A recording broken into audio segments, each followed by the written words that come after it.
gimana cara menuhin pesanan. Dan kita perhatiin lagi nih, kebijakan di Shopee-nya itu kayak gimana ketika memenuhi pesanan si pembeli di toko teman-teman. Tipsnya nih dari aku, jadi jasa kirim itu kan ada yang instan dan reguler. Dan mungkin teman-teman di sini ada yang aktifin kargo juga kali ya. Tapi kebanyakan penjual pasti mengaktifkannya itu pengiriman yang instan, same day atau next day, yang cepat lah ya, kita ke kategoriin yang cepat dan yang normal. Kemudian yang kedua itu skema pengiriman reguler yang alias yang normal. Nah, teman-teman di sini kalau misalnya ada pembeli yang memilih si pengirimannya itu instan, same day dan next day, misalnya dia order atau dia udah berhasil membayar si pesanannya tersebut itu tanggal 21 Februari.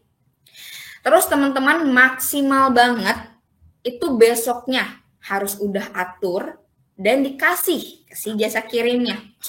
Kepencet. Punten. Terus udah kayak gitu, teman-teman kalau misalnya di sini aku ini lupa gitu ya ngatur pengiriman atau jasa kirimnya ternyata jauh, jadi udah deh lusa aja gitu. Nah, teman-teman kalau misalnya ngirimnya itu di hari lusanya dari si pembeli membayar pesanan, itu akan dianggap sebagai pengiriman terlambat. Jadi yang harus teman-teman perhatikan adalah ketika si pembelinya itu memilih pengiriman instan, same day, dan next day, harus banget cepat. Kalau bisa dalam kurun waktu 1-3 jam itu tuh udah dikasih gitu ya ke jasa kirimnya. Teman-teman di sini ada yang double job, nggak double job yang gimana-gimana ya. Jadi yang pertama adalah menjadi karyawan, kemudian yang kedua menjadi seller gitu misalnya. Nah, hari itu juga ketika teman-teman udah selesai working hour, udah selesai jam kerja di kantor teman-teman, langsung dikirim. Ya, terutama yang instan nih, teman-teman harus banget punya tim. Apalagi kalau misalnya teman-teman di sini ada yang jadi karyawan kantor juga. Yang instan tuh harus banget cepat, dalam kurun waktu 1 jam itu harus sudah diproses. Karena mereka kenapa memilihnya itu pengiriman instan, karena butuhnya cepat. Jadi teman-teman harus penuhi itu karena sudah jadi suatu keharusan. Oke? Kalau misalnya itu ditunda-tunda terus, akan dianggap pengiriman terlambat. Seperti contoh, ini dikirim lusa misalnya. Itu akan dianggap pengirimannya terlambat. Si pengirimannya nanti akan ditandain gitu ya sama sistem Shopee-nya. Terus yang kedua, misalnya nih, pengiriman normal. Si pembelinya itu order tanggal 21 Februari. Terus tanggal 22 sampai 23 itu jadi rentang waktu teman-teman harus atur pengirimannya dan menyerahkan ke jasa kirim yang sudah dipilih.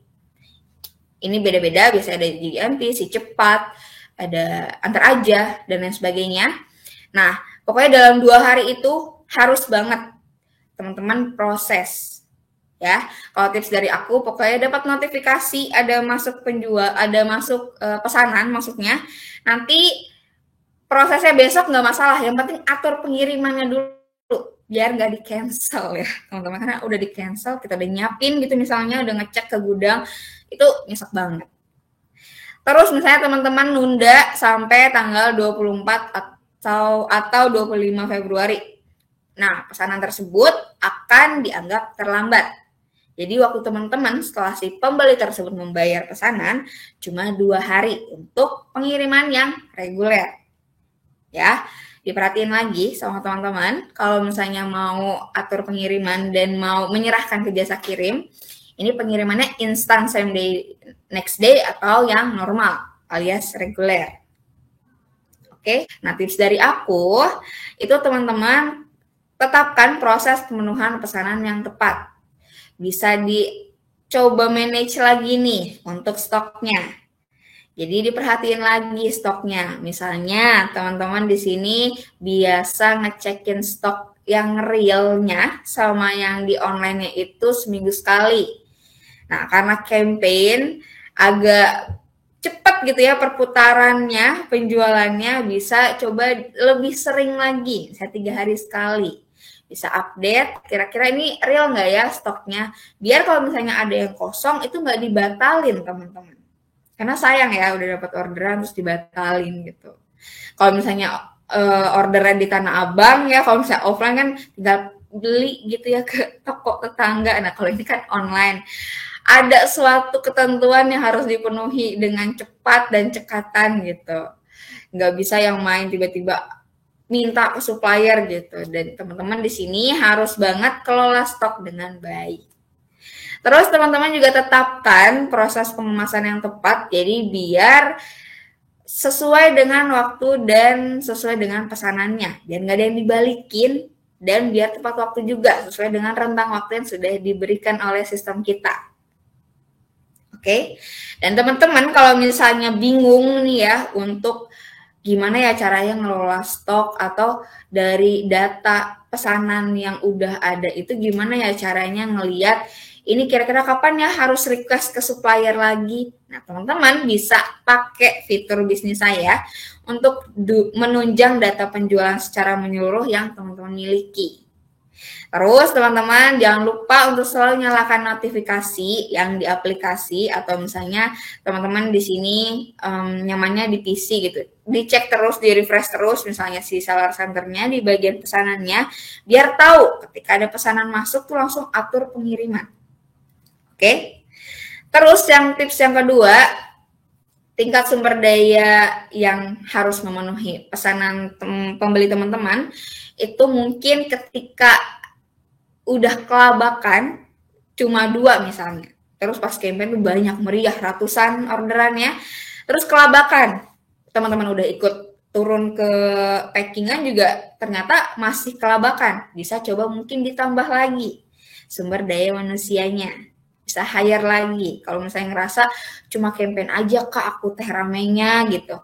Bisa ambil freelance-nya. Misalnya memberdayakan tetangga-tetangga gitu yang mau siapa nih gitu. Terus nanti diupahin per apa kayak gitu-gitu juga nggak masalah kan ya. Terus teman-teman kalau misalnya telat kirim dan tidak memenuhi pesanan seperti yang sudah kita bahas di awal tadi akan dapat poin penalti. Dan poin penalti ini bukan suatu hal yang menyenangkan ya pastinya. Poin penalti ini ketika dikenakan ke toko teman-teman itu akan mengurangi keuntungan eksklusif atau keuntungan yang sudah pernah teman-teman rasakan dan itu akan menurut aku ya akan mengurangi performa dari toko tersebut. Jadi kan variatif kalau udah teman-teman baca-baca di pusat edukasi penjual pastinya teman-teman pasti tahu kalau misalnya keuntungan eksklusif dicabut posisi produknya ketika di halaman pencarian akan turun itu paling ngeri ya. Terus nggak bisa menggunakan suatu fitur tertentu kan jadi tidak oke gitu performa si tokonya.